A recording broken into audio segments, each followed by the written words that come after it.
Daniel. Hope you're doing well. You've had a nice day. What's interesting on the risk calc today is that the herd finally stopped shorting.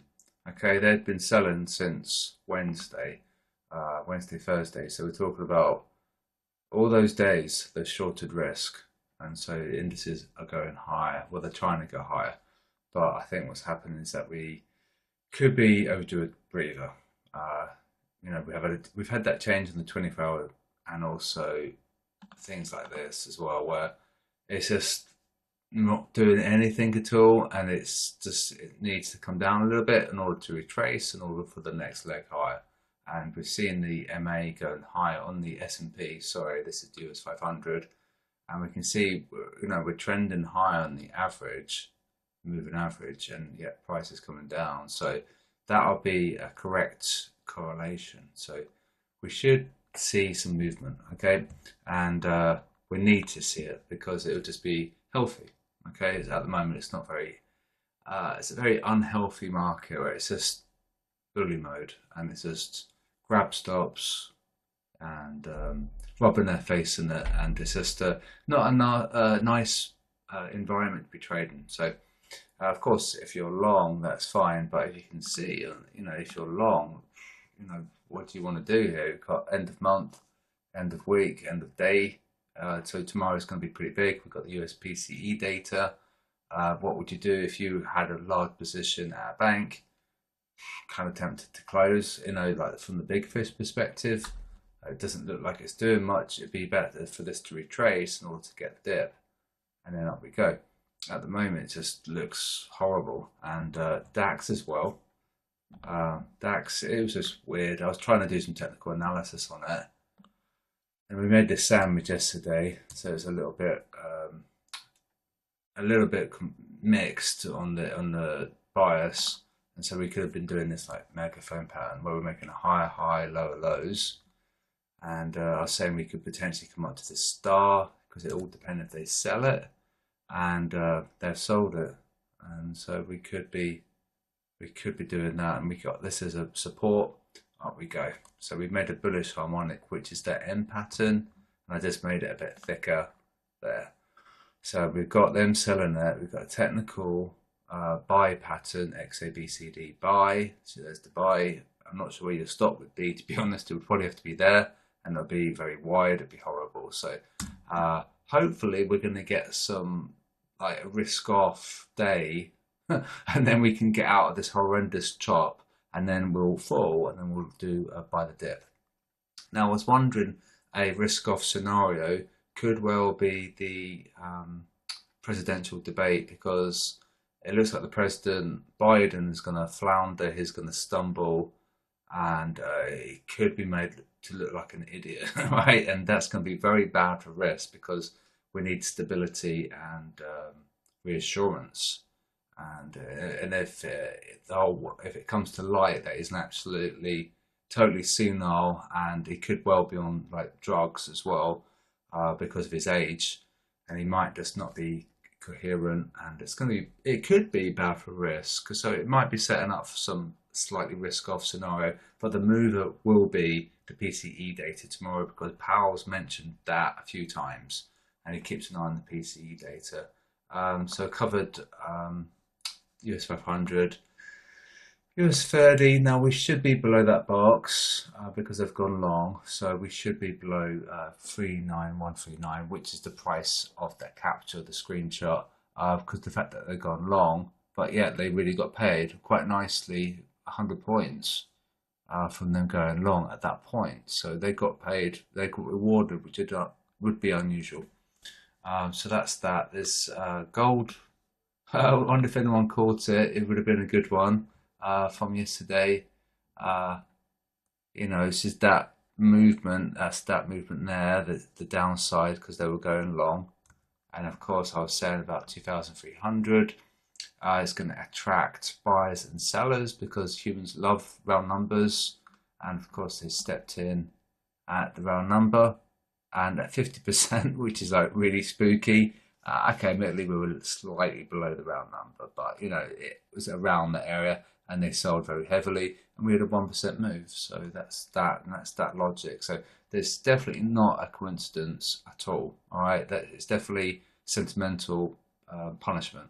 Okay, and it's interesting that the US Treasuries were also negative as well, so that aided the gold idea pumping. But when the US Treasuries, when they fall, when they decline, gold tends to do well. So it's just a fundamental, sentimental mover for gold today.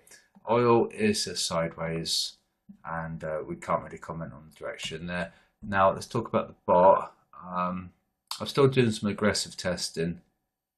But it's going a little bit it's a little bit crazy. I've got a very wide stop and I'm scalping, so I want to do a lot more testing on it and see how we go. But that I'll report back, in a couple of weeks on the aggressive bot. But the safe sane bot that's not crazy at all is the fact that we just got stopped out, unfortunately, on that move. We had some sells. In fact, I could show you. Come to the daily bulletin, and it was this idea where we were targeting the stop loss cluster below, and it probably would have been maybe obvious, because I say that because the herd is sold and they're looking at that thinking, well, it looks like it's going to come down. If it looks like it's going to come down, you can bet you and your neighbor are going to think, well, it's going to come down. All right, and that's what's the horrible, nasty thing about it is you could probably argue it could have done that because it didn't really need to do a retrace up to the SLC, but it did. And we come back to, there's the retracement up to the SLC. So it did that, and then up we go.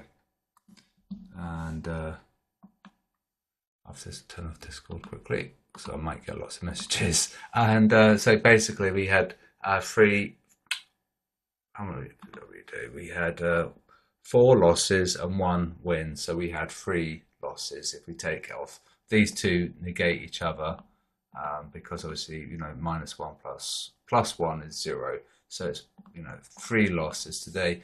And I was saying in Discord is that it could be the end of the month, because I remember at the end of May that we had quite a lot of volatility that shook us out, and it is because of the hedge funds and the portfolio managers. They're closing positions in their local currency, in USD or in the euro, and because they're closing their positions in their local currency, it's going to impact FX flow. Okay, and you could probably argue we wanted to come up to get the SLC, or they wanted it, the big fish, but we came up nevertheless, and we took out the SLC, and it's going to really depend maybe on the data, and it could also depend slightly on the presidential debate. And I think it's going to look really bad for Biden, unless of course it's edited, but it's supposed to be live. But the current White House administration's like they might try and fake it or something. So ideally, well, it doesn't matter which way, because we're flat, so it doesn't matter. But in a way, I wouldn't mind it to get to the SLC below. But then I haven't got a preference now because we're flat. So it would have been nice had we not got stopped out. Remedy on the bot, not having those losses, was to widen the stop up here potentially. But the danger lies in a big spike at the PCE data tomorrow, and we're going to have a small loss that we had today, and it could have been a medium-sized loss tomorrow. So is it better to have a small loss or a medium-sized loss? And that's the thing, is we have to try and protect our account. And so that wraps up the last bulletin video in this current format. We're going to look at FX next week. We're going to look at supply and demand, and we're going to look at FX as SI indicators. And we'll also try and get some trade ideas from the sheet as well, so you can understand how to use the sheet, and also look at the shifting on the Euro USD. They'd really sold it. That being said, Monday up, Tuesday down, Wednesday up, Thursday down. And that's the current situation. they're trying to front run what's going to happen tomorrow, and they're getting reversed very cruelly. And so we're seeing that go up and down. It's fluctuating like that. So it's very, very difficult to be trading in currently. If you're using sentiment alone, you definitely want to be using technicals and fundamentals with it. With the Euro USD, you could probably go balls deep on a Euro USD trade, and then by tomorrow it will flip, like we just flipped on Euphoria. All right, so you see how things are moving all the time on the sheet, and in life as well. So we went from complacency to Euphoria.